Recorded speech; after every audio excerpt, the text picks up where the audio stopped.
The words left my mouth quietly, almost calmly. "You're not my father." That's all it took. The heavy oak chair screeched backward, toppling over with a thunderous crash that seemed to shake the whole house. The smell of beer hit me first, sharp and sour, followed by the metallic splash of red wine spreading across the white linen like an accusation. My mother's wedding ring slipped from her trembling fingers and rolled across the hardwood with a delicate, persistent clink that somehow cut deeper than the shouting. I was on the floor before I fully registered the shove. My hips slammed into the table edge. My wrist twisted awkwardly beneath me, sending a hot spike of pain up my arm. Derek Vance stood over me, breathing hard, his face flushed dark red, eyes wild with the kind of rage that had been building for months beneath that practiced smile. The dinner guests, his boss Tom and Tom's wife Joyce, were already standing, faces pale with discomfort and alarm. Joyce had her phone out, fingers flying across the screen. Tom stepped forward. "Derek." "What the hell?" Derek's hand was still clenched at his side. "Just a family discussion. Everyone needs to mind their own business." His voice tried for control, but it cracked. I pushed myself up slowly, cradling my wrist, the same clinical assessment kicking in that I used every day at the hospital. Nothing broken, but sprained badly. Bruises already blooming on my shoulder and hip. Mom, Margaret, stood frozen at the end of the table, one hand pressed to her mouth, her eyes darting between us like she was watching a train wreck she couldn't stop. The lamb roast, the fingerling potatoes, the asparagus with hollandaise, all ruined, the good china from her mother shattered in pieces on the floor.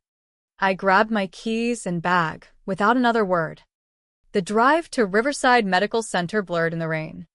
My phone lit up with missed calls from Mom and Derek, but I ignored them. In the ER, my colleague Karina took one look at me and pulled me into a private bay. "Domestic?" she asked softly. I nodded. The protocol began. Photos under harsh fluorescent lights. Measurements of every mark. X-rays confirming the sprain. Dr. Moss documented everything with careful, neutral questions that built a legal record. When I mentioned the neighbor's doorbell camera might have caught audio, Karina squeezed my hand. "You're doing the right thing." That night in the hospital parking lot until dawn, wrist throbbing, antiseptic smell clinging to my scrubs, I thought about how we gotten here. 6 months earlier, after my own divorce finalized, I'd moved back into my childhood home in Evergreen Hills, a quiet Portland suburb. The house still carried faint memories of vanilla and cinnamon from better days, but now it smelled of Old Spice and something metallic, like loose change forgotten in a pocket. Derek had moved in after marrying Mom just 6 months prior. He was a security supervisor, broad-shouldered, deliberate in his movements, always claiming space. "Family contributions," he liked to say at dinner.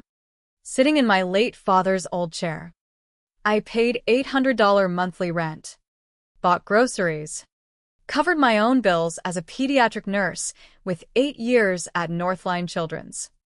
But Derek's idea of contribution meant obedience, hierarchy, control disguised as care.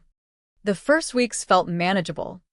I told myself 3 more months of saving and I'd find my own place. But the small erosion started immediately. He changed locks on the storage shed without asking, collected my mail for safety, introduced me to his coworkers as my daughter, the nurse. When I corrected gently in private, he smiled without warmth. In this house, we're family. Families have structure. My notes began that week. Time, date, incident, witnesses.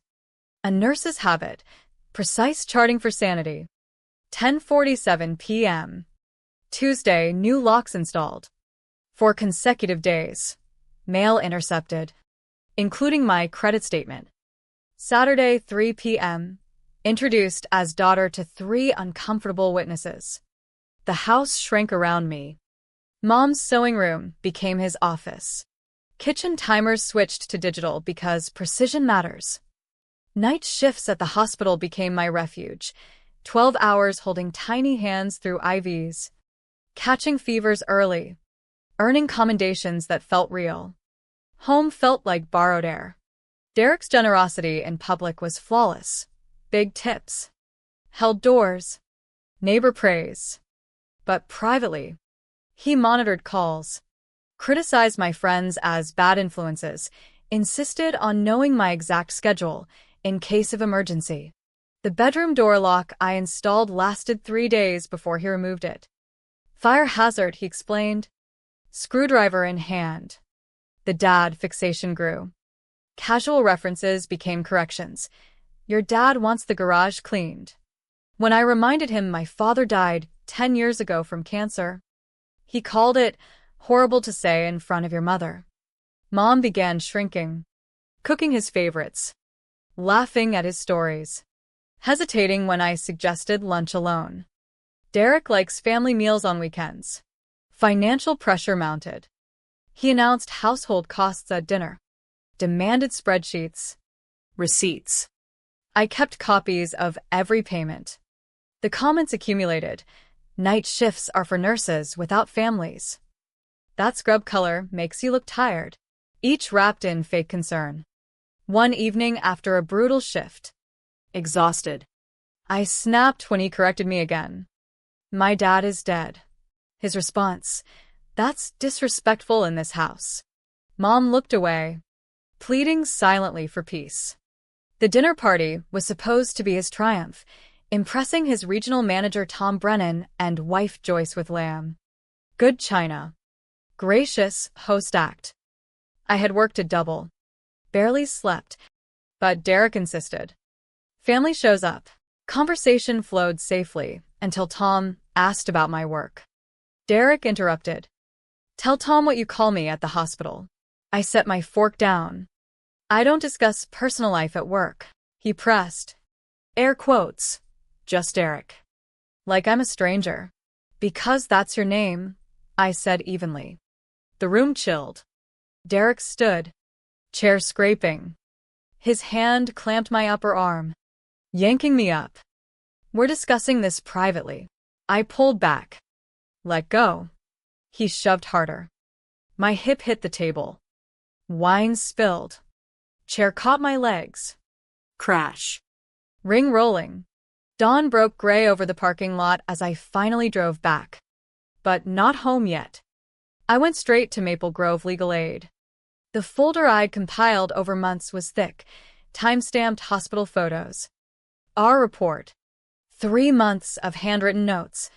Screenshots of texts. Venmo receipts. Attorney Jennifer Reeves reviewed it page by page. This is thorough. You're a nurse. Documentation is your superpower. She pulled property records. The house at 451 Evergreen Lane was in the Margaret Ellis Revocable Trust. Mom was sole trustee. I was successor trustee. Appointed years ago by my father for protection. Derek wasn't named anywhere, no beneficiary. No co-trustee. Just a resident without legal claim. The temporary restraining order came quickly, aided by Joyce Brennan's video and 911 call from their car. Plus Tom Brennan's statement. Neighbor Mrs. Ingram provided doorbell footage showing Derek's pattern, rifling mail, testing my car doors at 2 a.m., lingering at my bedroom window on night shifts. I packed essentials while Derek was away. Mom sat at the kitchen table, looking diminished at 58. You're destroying this family. There was no family, I replied softly. Just control wearing a mask. I showed her the trust papers. Her face paled. I meant to update it, but didn't. Some part of her had known. Maria's couch became temporary refuge. I uploaded evidence to secure cloud storage. Jennifer coordinated cease and desist for business use of the address. Derek had registered multiple LLCs, Vance Secure Solutions, DV Consulting, Me Security, using Mom's middle name Ellis without permission, listing the residential house as headquarters, claiming home office deductions, behind on taxes, facing creditor complaints. Tom Brennan called. Derek had been terminated 2 months earlier for misusing company resources. He was pretending to go to work, using old reputation for side contracts. A supplier, Robert Chen, confirmed $30,000 owed for undelivered equipment stored at our non-existent warehouse address. Mom met me at a neutral coffee shop. I laid out registrations, complaints, tax delinquencies. He used my name. Marie was private. Collection calls she had dismissed as mistakes. He's drowning in debt, tying it to Dad's house. She signed the letters. Cease and desist. Eviction notice. Permanent restraining order pursuit. Derek's response came that Friday night at 11:07 p.m. Pounding on the door, shouting, "This is my house." I had moved back temporarily. Blue painter's tape marking the 100-foot boundary. Phone on speaker with 911. I documented calmly. You're violating Order 24, DV0892. Police en route. Mom froze in the hallway. Derek shifted from threats to pleading, then rage again. Sirens arrived at 11:14. Officers Martinez and Kim found him on the porch. Switching to reasonable husband mode, I presented the order. They cuffed him after confirming violation. Mom finally spoke. I want him arrested. Derek's mask cracked as she mentioned the fake business using her private middle name. The street watched Mrs. Ingram recording. Joyce in her driveway. Porch lights flicking on like sentinels. This isn't over, Derek shouted as the patrol car pulled away. Officer Kim stayed for the report, photographing damage, noting the tape, praising my documentation. He'll be held until arraignment. Judge takes violations seriously with this evidence. Mom and I changed locks that night, screw by screw, reclaiming space under flashlight glow. At 2 a.m., we stared at the blue tape. Leave it, Mom said. Evidence. The resolution conference Thursday evening turned the dining room into an exhibit hall. Manila folders lined the table. Restraining order, medical records, trust documents, business registrations, tax liens, screenshots, cued doorbell footage. Mom wore Dad's funeral navy suit, wedding ring absent, sitting at the head, her rightful place. Derek arrived with court-appointed attorney Dale Hoffman. Unnecessary theater, Derek announced. Jennifer directed them to seats across the blue tape line. I opened folders methodically. The trust proved the house belonged solely to the family trust. Derek had no stake. Business registrations showed fraud, multiple LLCs at our address without permission, using Mom's name, unpaid taxes, creditor complaints including Robert Chen's $30,000 equipment scam. Doorbell footage played. Derek's pounding. Claims of ownership. Violation clear. Mom spoke firmly for the first time. You were unemployed. Using Dad's house for failing businesses. Stealing my name for fake companies. Jennifer laid out the deal. Voluntary departure in 24 hours. Stop all business use of address. No contact. Mail forwarding in exchange. No pursuit of criminal fraud charges, though others could. Extortion, Derek muttered. Mercy, Jennifer corrected. Alternative is 5 to 7 years plus domestic violence charges. After urgent whispers, Derek signed at 7:47 p.m. Signature angry but binding. He stared at me, finally seeing an equal opponent. You planned this. No, I said. I documented it. You provided the evidence. Officer Martinez escorted him out. Mrs. Ingram held the door. We sat in silence. Then Mom took my hand across the evidence. Your father would be proud. Friday morning. Gray drizzle fit the mood. Derek arrived 9 a.m. with U-Haul. Hoffman. Officer Martinez supervising. His 23-box belongings inventoried. Photographed. Gloves used like evidence handling, waited in the garage. He loaded silently except for one abandoned box of fake certificates and awards. "That's garbage," he said. "Take your garbage with you." The U-Haul left at 10:07. Tom Brennan called. Derek sought a reference. Claiming move to Arizona. Asked to omit termination. Truth was given. Robert Chen reported lowball settlement offer. Charges proceeding. Storage unit discovered abandoned under Derek's name. At the bank. Mom removed Derek from accounts, reverting to her maiden name. In the safety deposit box, Dad's watch. Original rings. Letter dated before his death. "If you're reading this, your mother needs you. The trust protects you both. Be her backbone. Guard the sanctuary." Tears came then. Mom held me. Dad had foreseen this. Built the fortress. We reclaimed physically. Sewing room restored. Garage reorganized. Kitchen to Mom's logic. Blue tape removed. Residue scrubbed. Neighbors arrived. Joyce with casserole. Mrs. Ingram with fruit. Others with stories. Laughter returned as Mrs. Ingram recounted Derek's futile coat hanger attempt on my electronic lock car. Sunday morning brought final updates. Jennifer confirmed Derek boarded a flight to Tampa.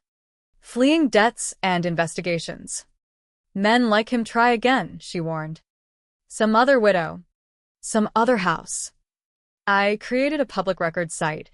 Court filings. Business fraud details. Address history. Mom approved. Preventative medicine, I called it. Court records and investigations would surface on any background check. The house breathed again. Porch swing creaked under Dad's old chains. Mom kept the trust intact. Me as successor. If I meet someone, they'll understand why the house stays protected. My shifts at Northline felt lighter. Holding a scared child's hand during procedures mirrored holding Mom's through this. One patient story lingered, a young girl whose controlling guardian I had to report. Documentation saved her. It saved us too. Derek's name would follow him. Google searches revealed the wreckage. Fraud complaints. Domestic order. Eviction. The paper trail was permanent armor. Evenings. Mom and I sat with coffee in her favorite mismatched mug, the one Derek had hidden. We talked about Dad's foresight, Mom's delayed lessons, my role as enforcer of boundaries. The neighborhood solidarity grew. Joyce waved daily. Mrs. Ingram shared more footage if needed. The street had borne witness to reclamation. One night, reviewing the site before going live, Mom asked if it was vengeful. "No," I said.